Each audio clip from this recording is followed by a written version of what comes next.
Bismillahirrahmanirrahim. Assalamualaikum warahmatullahi wabarakatuh. Baik anak-anak ibu semua, mudah-mudahan kalian semua dalam kondisi sehat walafiat ya, beserta keluarga. Hari ini kita akan bertemu kembali dengan mata kuliah Biomedik 2 ya, untuk pertemuan ketiga ya. Hari ini kita akan membahas masih tentang soil transmitted helminth, yaitu cacing yang membutuhkan tanah untuk berubah menjadi bentuk infektif. Kita akan mempelajari dua spesiesnya, yaitu Trichuris trichiura atau sering disebut sebagai cacing cambuk, dan cacing tambang yang terdiri dari Ascaris yang terdiri dari Ancylostoma duodenale dan Necator americanus ya. Namun sebelumnya mari kita buka bersama dengan bacaan basmalah. Bismillahirrahmanirrahim. Nah, kita ke Trichuris trichiura dulu. Nama lainnya adalah cacing cambuk ya. Kenapa disebut sebagai cacing cambuk? Karena memang secara morfologi atau secara bentuknya mirip seperti cambuk ya. Semua sudah pernah ya melihat cambuk ya. Cambuk bahasa Jawanya pecut ya. Jadi cambuk itu ada bagian yang tebal ya, yang untuk memegang itu, kemudian semakin ke depan semakin mengecil ya. Demikian juga dengan Trichuris trichiura ini, dia ada bagian yang besar ya. Nanti semakin ke ujungnya ya, semakin ke ekornya itu dia mengecil. Kemudian untuk distribusinya, ini hidup di daerah tropik yang panas dan lembab ya. Habitatnya hidup di usus besar, jadi ini masih masuk di cacing perut ya, hidupnya di usus besar. Kita lihat morfologinya, bentuknya seperti cambuk ya. Dia punya bagian anterior ya, bagian depannya itu 3/5-nya jadi lebih panjang ya, 3/5-nya itu langsing seperti rambut. Kemudian posteriornya, bagian ujungnya 2/5-nya jadi lebih pendek ya, itu berukuran lebih tebal. Kalau dibandingkan Ascaris ini lebih pendek ya, jadi yang jantan ukurannya 3-4 cm, sementara yang betina 4-5 cm ya. Ingat, yang betina ini cirinya adalah bagian ekornya bulat dan tumpul ya, sama seperti Ascaris. Sementara yang jantan itu pada ekornya atau salah satu ujungnya dia akan melengkung ya. Nah, telurnya juga tidak sebanyak Ascaris. Jadi kalau Ascaris kemarin memang dia cacing yang paling banyak menginfeksi manusia ya. Nah, yang menempati ranking kedua setelah Ascaris adalah Trichuris trichiura ini. Nah, jumlah telurnya tidak sebanyak Ascaris kemarin ya. Jadi untuk Trichuris trichiura hanya sekitar 3.000 sampai 10.000 per hari. Tapi Anda bayangkan kalau Anda punya 10 saja ya, atau seorang penderita punya 10 ekor saja, nah itu berarti sudah 100.000 per hari ya. Kalau 1 tahun ya tinggal mengalihkan ya. Nah, pada Trichuris trichiura ini dia mempunyai ciri khas pada bentuk telurnya. Jadi dikatakan telurnya ini mirip dengan tempayan kayu atau buah melon. Warnanya coklat dan dia punya 2 kutub yang jernih dan menonjol ya. Jadi kayak ada tempat outlet ya, ada telinganya di kiri dan kanan, nanti kita lihat. Nah, inilah yang disebut sebagai mirip tempayan kayu ya. Jadi ini ada tonjolannya yang jernih ya, seperti ada telinganya ya, ada kupingnya untuk memegang. Nah, ini adalah ciri dari telur Trichuris trichiura. Jadi kalau pada pemeriksaan tinja misalnya ditemukan morfologi seperti ini, maka yang memiliki tinja yang diperiksa itu positif terinfeksi oleh Trichuris trichiura. Ini kita lihat morfologinya, ada bagian yang tebal posteriornya ini ya. Kemudian semakin ke ekornya ini semakin mengecil ya. Nah, ini yang jantan ya. Jadi ciri yang jantan adalah pada bagian salah satu ujungnya itu melengkung ini ya. Ini juga tebal, kemudian semakin ke depan semakin kedukan semakin lancip. Nah, ini berarti cacing jantan ya, karena ekornya melengkung. Nah, kita bisa lihat ini yang masih ada di dalam usus ya. Ini kalau infeksinya banyak, dia nanti menenggelamkan tubuhnya ketika mencari makan ya, dan itu bisa menyebabkan luka pada ususnya ya. Kalau infeksinya banyak, maka akan terjadi luka pada usus yang hebat juga ya. Nah, kita lihat siklus hidupnya. Jadi nama penyakitnya tricuriasis. Tinggal tricuriasis, Ascaris lumbricoides ascariasis gitu ya penyakitnya ya. Jadi tricuriasis pada hewan, baik pada babi, sapi maupun biri-biri, ini tidak bisa menular pada manusia. Artinya manusia juga merupakan satu-satunya hospes definitif ya. Nah, kalau di sini tidak seperti Ascaris yang suka piknik dan ganti baju. Jadi kalau Trichiura ini tutup poin ya, ngomong apa adanya. Jadi dia dari telur ya, misalnya ada penderita yang kemudian BAB di taman, di kebun gitu ya. Maka telur yang ada di dalam tinja itu belum infektif, dia masuk tanah dulu, baru dalam waktu 3-4 minggu ya, sekitar 1 bulan akan berubah menjadi infektif. Setelah itu termakan atau tertelan. Caranya sama seperti pada Ascaris ya, bisa lewat tangan yang kotor ya, karena kukunya panjang, di sana ada tanahnya misalnya ya, atau menggigit kuku ya. Kemudian masuk di usus halus, di sini telurnya pecah, kemudian kesekung dan menjadi dewasa. Jadi ini siklusnya tidak serumit pada Ascaris lumbricoides.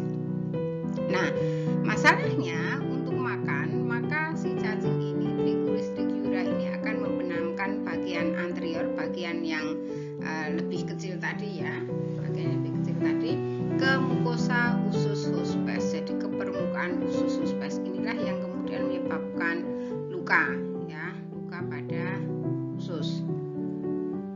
Nah, setelah 1 bulan masuk, maka cacing betina sudah bisa bertelur dan dia bertahan hidup sampai beberapa tahun di ususnya penderita. Nah, ini kalau kita lihat ya, jadi tidak sepanjang dan sebesar Ascaris lumbricoides. Nah, ini bentuk telurnya tadi ya. Nah, ini adalah siklus hidupnya.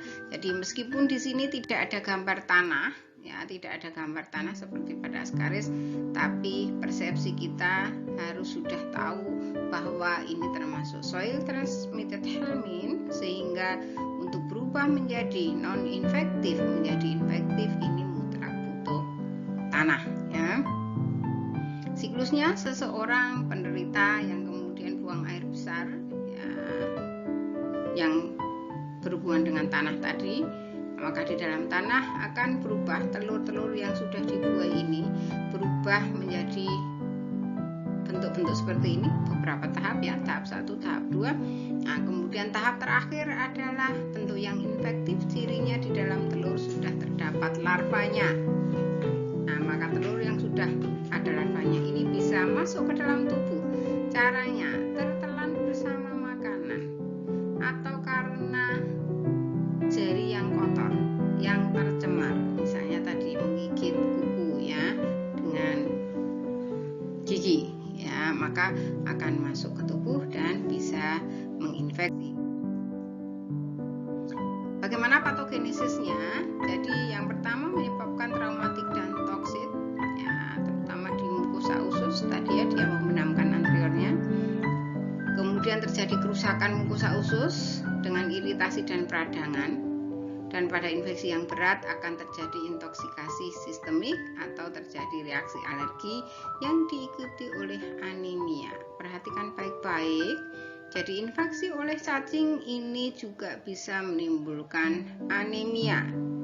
Jika memang infeksinya karena anemia, maka dia mau ditambah atau dikasih tablet Fe sebanyak apapun ya tidak terlalu menyelesaikan masalah ya, karena akar permasalahannya adalah adanya cacing yang ada di dalam tubuh. Maka cara terbaik adalah membunuh cacingnya dulu. Baru setelah itu diikuti dengan konsumsi asupan berpenambah darah ya. Kita lihat gejala kliniknya, ini akan timbul jika infeksinya berat. Bisa menimbulkan anemia dengan HB kurang dari 3%. Cirinya diare disertai tinja yang berdarah ya, karena tadi ususnya rusak tadi ya. Menimbulkan nyeri di perut, muntah dan mual-mual. Berat badan akan menurun dan pada anak-anak serta bayi ini bisa menimbulkan prolaps pada rektumnya ya, karena di sana cacingnya melekat pada mukosa usus tadi. Bagaimana pencegahannya untuk trichuris trichiura? Yang pertama tentunya adalah pengobatan massal ya, karena tadi di daerah tertentu yang masih banyak anak-anak kecil yang misalnya BAB-nya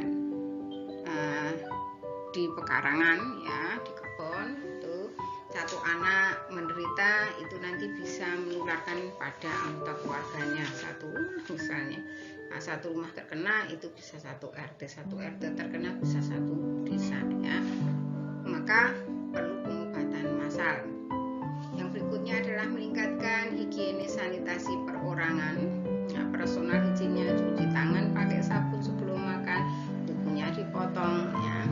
Kemudian pengelolaan tinja dengan baik, maksudnya adalah kalau BAB jangan di WC panjang, jangan di sungai ya, tetapi di toilet, di WC ya.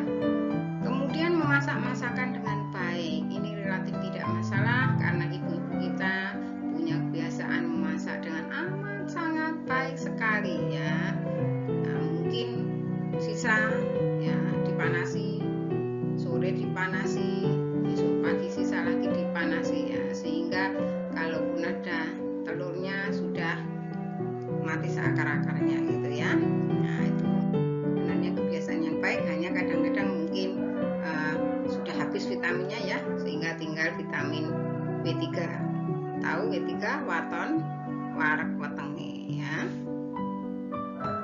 Baik, kita masuk di Ancylostoma duodenale dan Necator americanus ya. Keduanya ini termasuk ke dalam cacing tambang ya. Nah, kita lihat distribusinya. Ini kosmopolit. Kosmopolit itu artinya mendunia, terutama di daerah tropik dan subtropik ya. Ini ada juga di Eropa, di China, di Jepang. Nah, dan disebut sebagai cacing tambang karena awal mulanya atau pertamanya ini ditemukan pada para penambang. Nah, macam penyakitnya, kalau yang disebabkan oleh Ancylostoma duodenale disebut Ancylostomiasis, yang disebabkan oleh Necator americanus disebut Necatoriasis. Habitatnya adalah di usus halus, jejunum dan duodenum, dan melekatkan diri pada mukosa dan membran mukosa usus. Perhatikan baik-baik dengan gigi kitin atau gigi pemotong. Dan cacing tambang ini merupakan Draculanya dunia percacingan ya, artinya ini bisa menghisap darah dan bisa menimbulkan anemia yang berat ya. Kita lihat morfologinya, badannya silindris ya, mulutnya besar, warnanya putih ya. Jadi kalau yang bermulut besar itu hampir-hampir mirip dengan cacing tambang ya. Yang betina ini 9-13 mm, perhatikan satuannya mili. Nah, jadi ini kecil sekali, jauh lebih kecil dibandingkan dengan Ascaris lumbricoides, juga Trichuris trichiura masih dalam senti. Kalau ini yang betina 9-13 mili, yang jantan hanya 5-11 mili. Ujung posterior yang jantan ini ada bursa kopulatriknya, ini yang merupakan ciri khas pada cacing tambang. Ya, jadi ciri khas pada cacing tambang, Ibu ulangi, pada cacing jantannya di posteriornya terdapat bursa kopulatrik. Fungsinya untuk apa? Bursa kopulatrik ini fungsinya untuk memegang cacing betina saat terjadi kopulasi, ya. Perbedaannya ya karena tadi ada dua spesies, ada Necator americanus dan ada Ancylostoma duodenale. Nah, pada Necator americanus ini rongga mulutnya memiliki dua pasang plat pemotong. Nanti kita lihat ya. Cacing dewasanya lebih kecil dan lebih langsing daripada yang Ancylostoma duodenale. Bagian anteriornya melengkung berlawanan dengan lengkungan tubuh, jadi seolah-olah membentuk huruf S.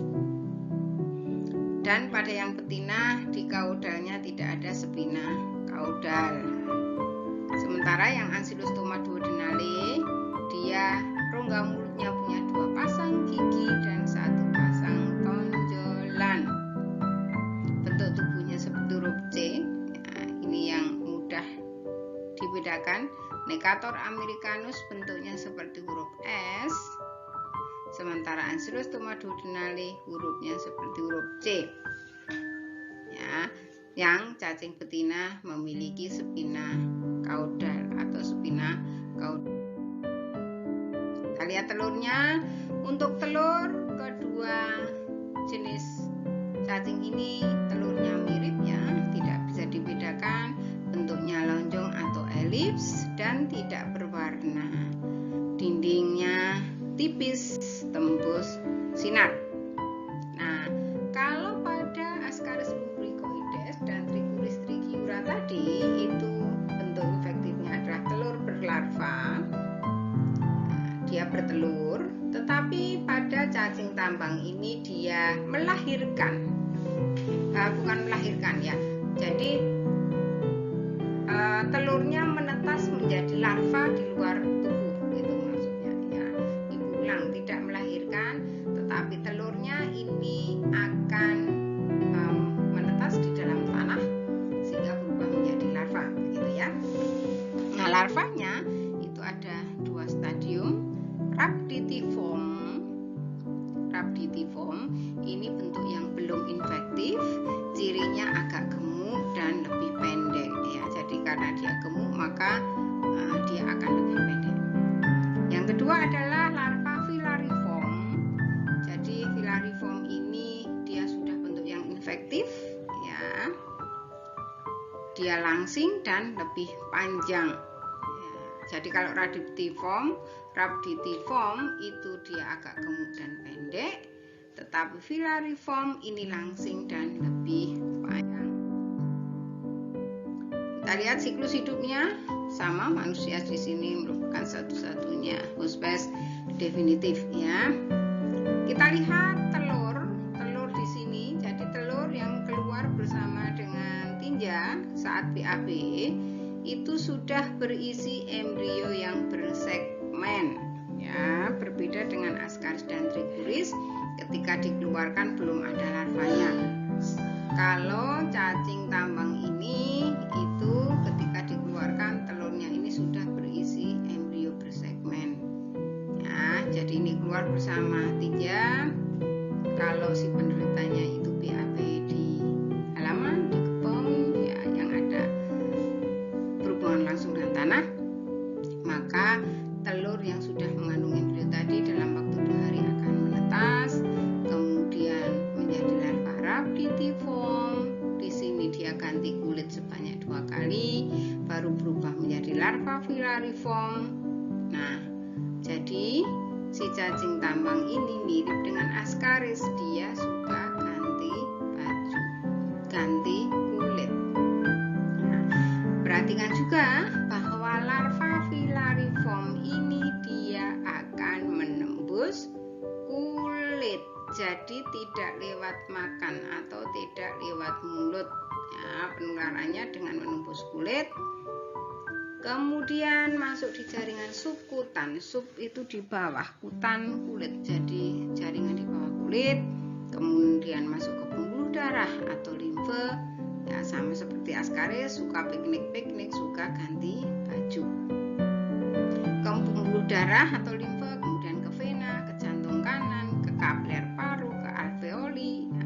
Kemudian migrasi dia akan ke bronki, ke trakea, ke laring dan ke faring. Kemudian ke esofagus, di sini ganti kulit lagi ya, ganti baju lagi untuk yang ketiga kalinya. Kemudian terbentuk rongga mulut ya. Kemudian dia migrasi. Nah, waktunya ini membutuhkan kurang lebih 10 hari. Dari esofagus akan ke usus halus, masih ganti baju lagi yang keempat. Kemudian akan menjadi cacing dewasa. Nah, dalam 4 minggu cacing betina sudah mulai bisa bertelur ya, jadi dalam 1 bulan telur. Kita lihat patogenesisnya ya. Jadi gejala kliniknya ini ditimbulkan oleh cacing dewasa maupun oleh larvanya. Nah, larva ini ketika menembus lewat kulit akan menimbulkan gatal-gatal yang disebut sebagai kronis. Kemudian larva yang tadi piknik-piknik ya, pindah bermigrasi ke paru, ini bisa menimbulkan gangguan ringan. Pemeriksaan darah bisa dilakukan dengan memeriksa eosinofilnya. Eosinofil itu bagian dari sel-sel darah ya. Kemudian cacing dewasa, nah perhatikan baik-baik. Nah, cacing dewasa ini bisa menghisap darah. Jadi kalau tadi Trichuris trichiura itu hanya membenamkan bagian anterior, tapi kalau cacing tambang ini menghisap ya, seperti Dracula. Kalau menghisap berarti jumlahnya banyak ya. Kalau Trichuris trichiura hanya melukai, tapi kalau di sini menghisap, sehingga ini bisa menimbulkan anemia yang parah atau berat ya. Kita lihat pada cacing Necator americanus itu dia bisa menghisap darah sehingga menimbulkan kekurangan darah sekitar 0,1 cc per hari. 0,1 cc per hari itu kalau cacingnya 1. Cacingnya 10 berarti 1 cc per hari. 1 cc itu banyaknya. Kalau 1 bulan berarti 30 cc per hari ya, 1 tahun tinggal mengalihkan kan gitu ya. Sementara pada Ancylostoma duodenale ini menghisapnya jauh lebih banyak, 0,34 cc per hari per ekor. Kalau punya 10 berarti 3,4 cc.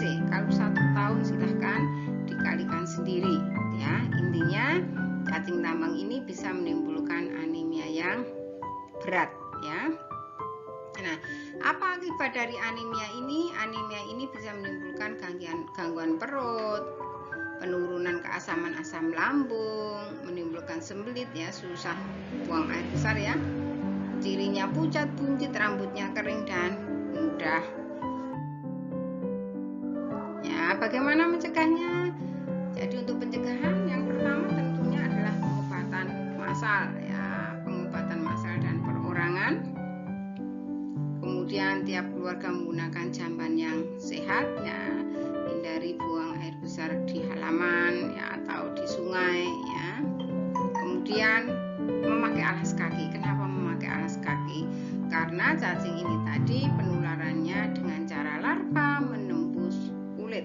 Jadi kalau kalian melihat iklan cacing ya, iklan obat cacing maksudnya, nah, di sana ada ibu perinya mengatakan faktanya cacing jambang bisa menembus kulit ya, maksudnya adalah larva cacing tambang bisa menembus kulit ya. Jadi iklan itu iklan yang benar dan ilmiah ya, ilmiah, bisa dipertanggungjawabkan secara ilmiah bahwa larva cacing tambang ini penularannya dengan menembus kulit. Maka yang agak berbahaya adalah pada anak-anak yang tidak menggunakan alas kaki, entah seranda entah sepatu gitu ya. Nah, ini adalah gambaran.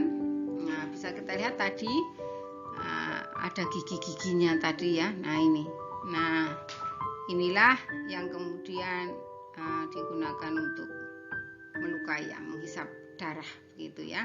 Ini adalah bentuk bursa kopulatriknya yang ciri khas pada cacing jantan ya. Bursa kopulatik ini digunakan untuk memegang yang betina saat terjadi kopulasi. Nah ini cirinya tadi bentuknya seperti huruf C ya, bentuk seperti huruf C. Nah ini bursa kopulatriknya. Nah ini ya seperti huruf C. Nah ini, nah kita lihat siklus hidupnya. Jadi di sini meskipun tidak ada tanah, dalam pikiran kita harus sudah tahu bahwa ini soil transmitted helminth. Nah, jadi kalau ada penderita yang kemudian dia BAB di halaman ya atau di sungai yang nanti berhubungan dengan tanah ya, kemudian di dalam tanah itu akan berubah menjadi larva. Yang pertama rhabditiform ya, kemudian pendek, kemudian berubah lagi menjadi larva filariform, cirinya kecil dan panjang. Nah perhatikan baik-baik, maka larva filariform ini akan menembus kulit ya. Sebenarnya tidak hanya kulit pada kaki, tetapi bisa juga lewat kulit tangan. Intinya larva ini akan menginfeksi orang lain dengan cara menembus kulit. Nah ini kita lihat pada Necator americanus ya. Jadi kalau kita perhatikan ini bentuk telurnya tadi ya, ada bagian yang transparan. Nah ini bentuk telurnya tidak bisa dibedakan antara miliknya Necator americanus dengan Ancylostoma duodenale ya. Nah ini kita lihat bentuk bursa kopulatriknya nih. Nah ini, nah bentuknya ini, telurnya ini ya.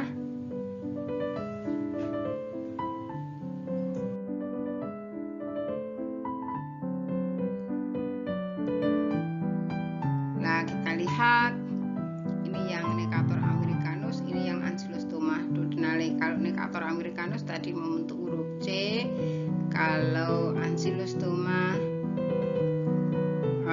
duodenale ya ini yang Ancylostoma duodenale ya. Jadi Ancylostoma duodenale itu membentuk huruf C, sementara yang Necator americanus itu membentuk huruf S ya. Tetapi mungkin pas ini pas pengambilan gambarnya tidak melengkung begitu ya. Ini adalah bukal KVT-nya ya, nanti kita lihat.